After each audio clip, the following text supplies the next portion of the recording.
નમસ્કાર, આપ જોઈ રહ્યા છો ક્રાઇમ સ્ટોરી ને આપની સાથે હું છું પ્રદીપ. ગઈ તારીખ 12 ઓગસ્ટે તાલાલાના ચિત્રોડ ગામે અમદાવાદમાં રહેતા સનાથલ નજીક ધ્રુવરાજસિંહ ચૌહાણ અને સાથે જ તેમના એ સાથી મિત્રો પર હુમલાની ઘટના સામે આવી. દેવાયત ખવડ અને અન્ય 15 લોકોએ જીવલેણ હુમલો કર્યો હોવાની વાત સામે આવતા આ હુમલા બાદ દેવાયત ખવડની સામે હત્યાની કોશિશ સહિતના 15 ગુના દાખલ કરી 17 ઓગસ્ટના રોજ તેની ધરપકડ કરવામાં આવી હતી. જોકે બાદ તાલાલા પોલીસે આ કેસમાં આરોપી દેવાયત ખવડ અને તેના સાથીઓને જેલમાંથી મુક્તિ મળી હતી અને ત્યારબાદ વેરાવળ કોર્ટે આરોપીના જામીન મંજૂર કર્યા.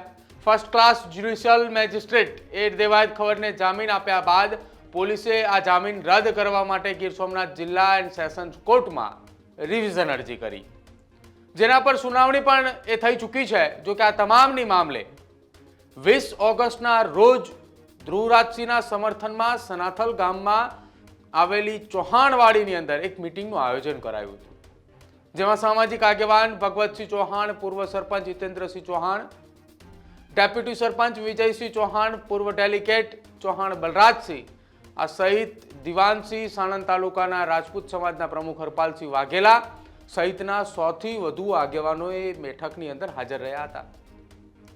ત્યાં હાજર આગેવાન વિજયસિંહ ચૌહાણે વાત કરતા એ પણ જણાવ્યું હતું કે અમારા ગામના ભગવતસિંહ ચૌહાણના પરિવારના ધ્રુવરાજસિંહ પર જૂનાગઢમાં જે બનાવ બન્યો છે એમાં મુખ્ય આરોપી તરીકે દેવાયત ખવડ કે જેને ધ્રુવરાજસિંહની ગાડી ઉપર હુમલો કર્યો એ બદલ તેની ઉપર જે કલમો લાગી છે અને તે પછી તત્કાલ તેને જામીન મળી ગયા.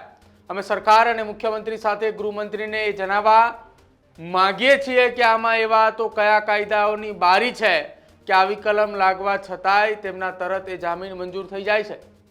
અમારા જે રામચંદ્રસિંહ અને ભગવતસિંહને કેટલો સમય સુધી જામીન નહોતા મળ્યા એ તમામ લોકોને ખ્યાલ છે. જ્યારે આ ઘટનાની અંદર 24 થી 48 કલાકમાં જામીન મળી ગયા. આગામી સમયમાં અમે કાયદાની રૂએ જે પણ કંઈ થતું હશે તે પ્રમાણે અમે કરીશું અને અમે દેવાયતનો ખુલ્લેઆમ વિરોધ પણ કરીશું અને સરકારમાં પણ વિરોધ કરીશું કે અમારા ગામ તરફથી ભગવતસિંહને અમે પૂરેપૂરો સપોર્ટ આપીશું.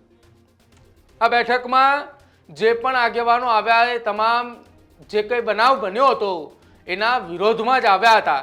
તેમણે પણ જણાવ્યું હતું કે આમાં ખોટું થઈ રહ્યું છે. કાયદાની કોઈ એવી છટકબારી છે કે જેમાં તરત જામીન મળી જાય? બાકી તો કાલે ગમે તેની સાથે આવું થશે તો એને જામીન મળશે ખરા? નોંધનીય છે કે સનાથલ ગામે 20 ફેબ્રુઆરીના રોજ આખી એક ઘટનામાં એક ડાયરાનો કાર્યક્રમ હતો અને કાર્યક્રમમાં દેવાયત ખવડ હાજર ન રહેતા તેની કાર પર હુમલો કરવામાં આવ્યો હતો. પોલીસે આ મામલે ભગવતસિંહ ચૌહાણ, ધ્રુવરાજસિંહ ચૌહાણ, રામભાઈ ચૌહાણ, મેઘરાજસિંહ અને અન્ય 4 લોકો વિરુદ્ધ ધાડની કલમો હેઠળ ગુનો નોંધ્યો હતો. બીજી તરફ હુમલો કરનાર આરોપી પૈકીના એક આરોપી ભગવતસિંહે પણ દેવાયત ખવડ વિરુદ્ધ 8 લાખ રૂપિયાની છેતરપિંડીની ફરિયાદ નોંધાવી હતી. ત્યારબાદથી જ બંને વચ્ચે એ વેરઝેરના બીજ રોપાયા હતા. અનેક એવી ચર્ચાઓ ચાલી રહી છે કે ઘટના બાદ દેવાયત ખવડ એ આખી આ ઘટનામાં કોઈ રાહ જોઈ રહ્યા હતા કે એમને ક્યારે આખી આ ઘટનામાં મોકો મળે. જોકે ધ્રુવરાજસિંહ ચૌહાણે તેની સાથે જ તેમના પરિવારના છોકરાઓ સભ્યો એ ગીર સોમનાથ ફરવા ગયા હતા. એ દરમિયાન ધ્રુવરાજસિંહ ચૌહાણને ગત મોડી રાત્રે એટલે કે 12 તારીખે જે ઘટના બની એના એક દિવસ પહેલા 11 તારીખની આસપાસ તેને સોશિયલ મીડિયામાં સ્ટોરી મૂકી હતી અને સ્ટોરી બાદ તેમાં એને પણ જણાવ્યું હતું કે હું ગીર સોમનાથની અંદર છું. ઇન્સ્ટાગ્રામના માધ્યમથી કોઈ છોકરીનો કોઈ યુવતીનો એ મેસેજ પણ આવેલો અને તેમાં એને પણ જણાવ્યું કે જોજો દેવાયત ત્યાં અડી પણ ન જાય.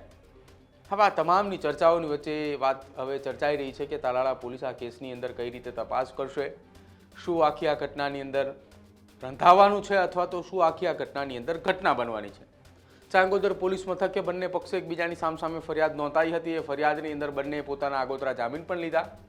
એ કેસની સુનાવણીની અંદર શું ઘટના ચાલી રહી છે અથવા તો એ કેસની ચર્ચા, એ કેસની તપાસ ક્યાં પહોંચી, શું થઈ, એ આજ સુધી ખુલીને સામે નથી આવ્યું.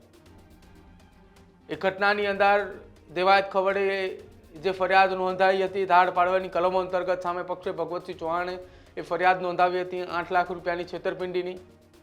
આ કેસ એ 6 મહિના સુધી ક્યાં ચાલ્યો, શું ચાલ્યું, એ કેસની તપાસ કેવી રીતે થઈ અને એક પણ માહિતી એ સામે ન આવી અને હવે એ ઘટના હજી બની એને 6 મહિના જેટલો સમય વીત્યો છે ત્યાં ફરી એક વખત એ જ જૂથની અંદર એ જ પરિવારના સભ્યો ઉપર હુમલો થયો, પરંતુ આ વખતે હુમલામાં એ પરિવાર નહીં પરંતુ સામે પક્ષે દેવાયત ખવડ હતા. અનેક ચર્ચાઓ ચાલી રહી છે કે ગુજરાતની અંદર આ પ્રકારની ઘટનાઓ ક્યાં સુધી ચાલતી રહેશે, ક્યારે આ પ્રકારની ઘટનાઓ બંધ થશે, કેમ કે જો આ પ્રકારની ઘટના બંધ નહીં થાય તો આગામી સમયમાં કોઈ પણ વ્યક્તિ આ પ્રકારનો હુમલો કરશે તો શું એને પણ જામીન મળશે? અહીંયા એક આ સવાલ પણ ઊભો થઈ રહ્યા છે. તમારું શું માનવું છે આખી આ ઘટના મામલે તે અમારા કમેન્ટ સેક્શનમાં જણાવજો. જોતા રહેજો ક્રાઇમ સ્ટોરી. નમસ્કાર.